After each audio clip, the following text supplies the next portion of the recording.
Hi, Kapun Piso here. We know that we create God and thoughts with our brains. Christianity is a form of a neurological disorder, a schizotypal disorder, no different than schizophrenia. The people that accept imaginary friends as reality are basically sick. It's like a virus of the mind, and it happens also in the insect world, in parasites infecting us.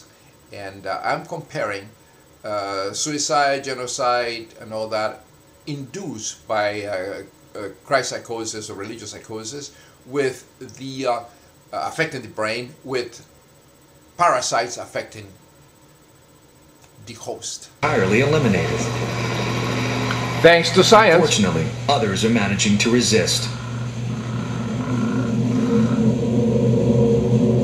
One of the most sinister of these is the schistosome. Schistosomes use snails as an initial host. No chemical can kill the snail without also killing the local fauna. So the parasites thrive in the first host and spread effortlessly to the second, humans. He developed a lethal advantage.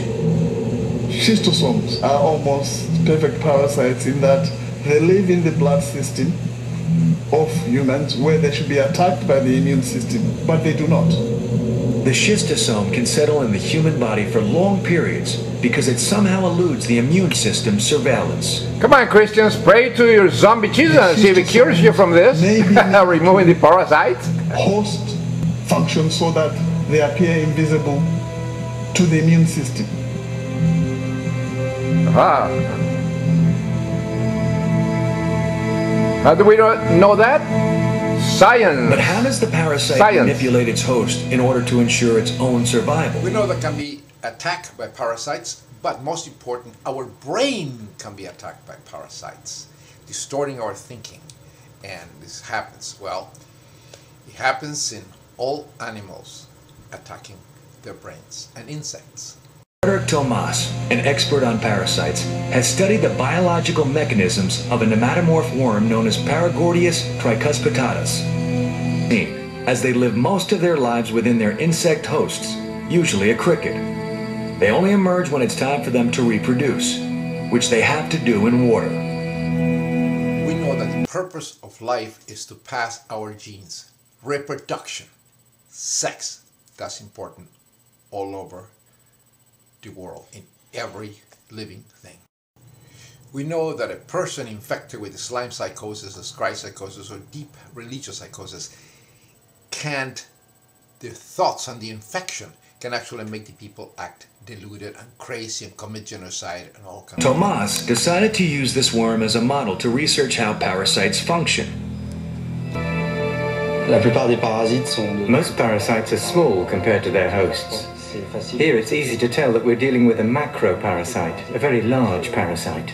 Keeping relative proportions, it's like a human having a watering hose around 30 feet long in its stomach. It's like a person infected with deep Christ beliefs. You must kill or kill yourself in the name of Jesus. A gigantic parasite that has grown from being a microscopic cyst to a very large worm, without damaging the cricket's internal organs, which it needs to keep alive until the end. Believe in Jesus, Christian, affects the brain, making the person appear normal. But it's going to cause it basically to commit suicide by jumping into the water. South of France. On some balmy summer evenings, he has recorded as many as 200 of these death plunges. In the 1st century, the Donatist circumcellions, Christians, used to kill themselves, commit suicide in the name of the Christ. Now we have the Islam psychotics killing themselves, exploding their bodies in the name of the imaginary friend, just like the Christian friend. Commit suicide. Just like suicide bombers infected with the belief water to reproduce. in the fairy tales, which as adults are necessarily free to move about. So once they infect a terrestrial insect, they're obviously faced with a problem, which is how to get back to the water. The cricket's abdomen. The worms must first propel the insect into the pool, something crickets don't normally do. probably work on the brain. Just like suicide bombers killing themselves. In fact, if the cricket goes looking for water, it's not its own genes telling it what to do, but actually the genes of the parasite. Yeah. Religious psychosis does a lot of things, weird things to people. Possibly take control of a more advanced creature like an insect. This parasite I compare to faith psychosis. It makes the person, affects the brain, it makes the person act so insane and crazy, but nobody notices it. It's affecting the host, but the people have the deep belief and they go and do all this crazy stuff, but they appear normal. And the neurologists don't actually realize that they are actually sick, infected by this. Using the most sophisticated tools available to a molecular biologist, Tomas discovered that an infected cricket's brain produced twice as many neurons as that of a healthy cricket. There you go. The brain. The brain. In the religious psychotics, the Christ psychotics, there's an euphoria. It's a dopamine. If you believe in Jesus, oh Lord and Lord. These people are sick, and this is what happening is affecting the brain, just like the parasite is affecting this cricket, going to make him commit suicide by going to water and reproduce. It happens. This is the problem with Christ. The insect commits suicide. One of the surprising discoveries was the existence of apparently mimetic proteins, proteins that are produced by the worm. But I believe the same thing happens to religious psychosis infected people. Suicide bombers, all these people with these beliefs. The ability to replicate the cricket's molecules, modify them, then send them back to the cricket. Following these forged instructions, the cricket begins behaving erratically, leaving its natural habitat and There's a brilliant mentally healthy man, also known as an atheist, Richard Dawkins. He is brilliant. He came along with the virus of the mind. This is exactly what's happening here. But he doesn't go and say it, that Christians are sick people, just like a schizotypal disease. He's very polite, doesn't say it. Just people believe, they behave very erratically with the beliefs in zombie Jesus, just like this cricket, infected with this parasite.